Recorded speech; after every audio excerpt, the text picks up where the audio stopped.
Le chou-fleur, lorsqu'on commence à planter au marais dans le mois de mars, c'est des choux-fleurs qu'on a semés au mois d'octobre. Ils ont passé l'hiver dans des semis. Et puis après, au mois de fin décembre, début janvier, on tire les semis plan par plan, repiqués dans des pots avec du terreau. Et puis on met ça posé à terre dans une grande serre pour que le chou-fleur pousse à la chaleur. Alors lorsqu'il arrive à une grandeur comme ça, on le prend, on le met tout dans des caisses et on part au marais, planter un par un tous les choux-fleurs. On en met 20 000. Une exploitation, c'était des choux-fleurs primaires, c'était 20 000 pots à planter. Et souvent, on faisait ça pendant les vacances de Pâques, et les enfants de maraîchers ont profité qu'ils étaient là pour pouvoir distribuer les plants dans le marais. On traçait des lignes au carré, et les enfants mettaient un pot à chaque croisillon. Hein, ça nous faisait un avantage, et surtout après, il fallait ramasser tous les pots. Ouais. Parce qu'avant, c'était des pots en terre cuite, tandis qu'après, on a passé avec des pots en plastique. Si on ne les ramassait pas assez vite, le vent faisait tout partir droite et de gauche. Hein, il fallait récupérer pour l'année après. Alors, est-ce que tu te servais des tracteurs?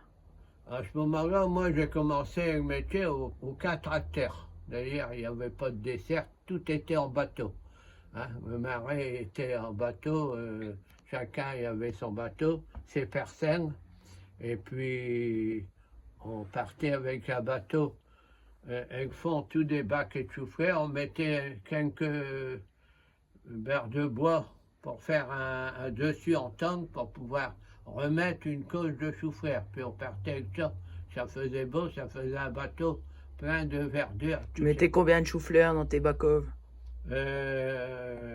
Ici, on en mettait des choux-fleurs en récolte. Lorsqu'on faisait la récolte, on arrivait à mettre 200 cajots par 6.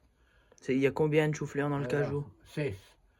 Alors, 200 cajots, 2 fois 6, 1200 choux-fleurs pour aller livrer. Mais ça, c'était le maximum. Hein. Ouais. Parce que les premiers choux-fleurs, ils étaient moins lourds. Hein. C'était un primaire, un chou-fleur plus poussé. Tandis que ceux qui arrivaient après, les choux-fleurs, ils allaient jusqu'à 2,5 kg, parfois 3 kg. Du coup, tu devais raser l'eau, non? Ah, ça, il ne fallait pas abuser non plus, parce qu'on était chargé à hauteur. Hein? Alors, du coup, quand on était le bateau qui était chargé à hauteur des cajots bien carrés, il fallait faire attention parce qu'il y avait du tangage. Sinon, si on ne faisait pas attention, le bateau, il se couchait. Et puis toute la marchandise partait dans l'eau. Ouais.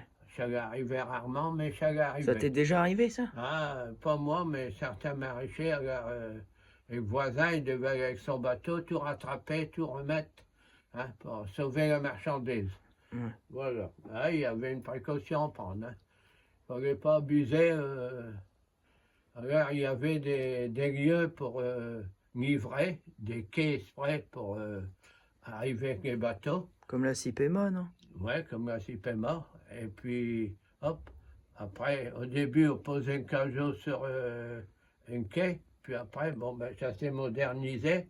On a posé sur des palettes.